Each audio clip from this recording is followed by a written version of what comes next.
Friends అందరూ ఎలా ఉన్నారు? బాగున్నారా? నేనైతే బాగున్నానండి. ఈరోజు చిన్న వీడియో అండి మీకోసం. అదే నేను అయితే ఎలా పూజ చేసుకున్నానండి. మీరైతే ఎలా చేసుకున్నారో కామెంట్ చేయండి.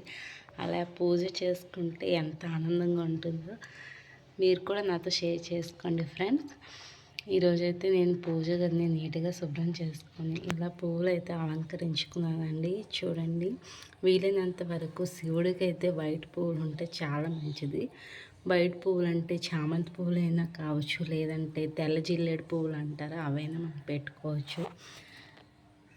మ్యాక్సిమం శివుడికి అయితే చందనం పెట్టడమే మంచిదండి. ఎందుకంటే శివుడికి చందనం అంటే విభూతి అంటేనే ఇష్టం. అందుకని నేను చందనం పెట్టాను. మరి మీరు అనుకోగలరు, చందనం పెట్టారు కుంకుమ పెట్టలేదు ఏంటి అని.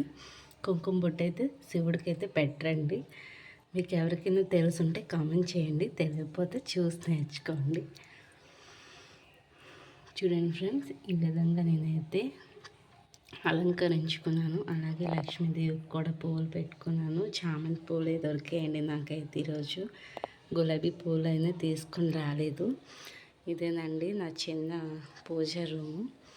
ఇవైతే నేను ఎలాగ అలంకరించుకున్నాను, పూజనైతే ఇలా సెట్ చేసుకున్నానండి. ఇది నా చిన్న రూమ్ అండి.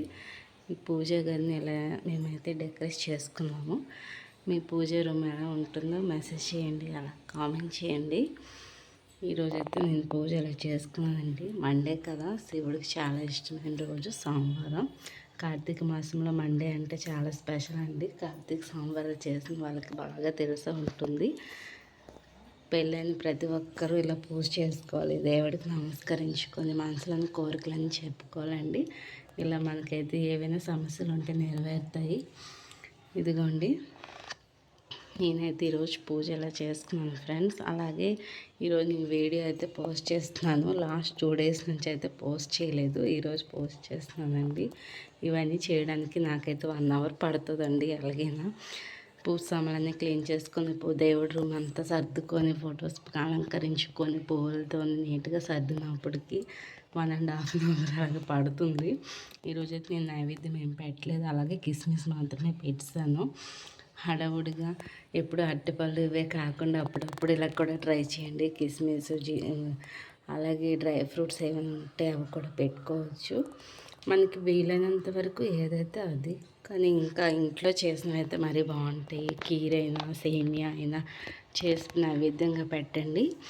అలాగే మీరు కూడా బాగా పూజ చేసుకోండి, అలంకరించుకోండి, నీట్గా ఉంటుందండి. ఇదేనండి నా మినీ పూజ రూము.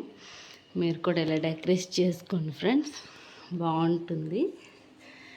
చూసారు కదా, అలాగే లైక్ చేయండి, కామెంట్ చేయండి, షేర్ చేయండి ఫ్రెండ్స్. అలాగే వీడియోని అయితే లాస్ట్ వరకు చూడండి, డోంట్ స్కిప్ చేయొద్దు ప్లీజ్. ఓకేనా? Bye bye friends, thank you for watching.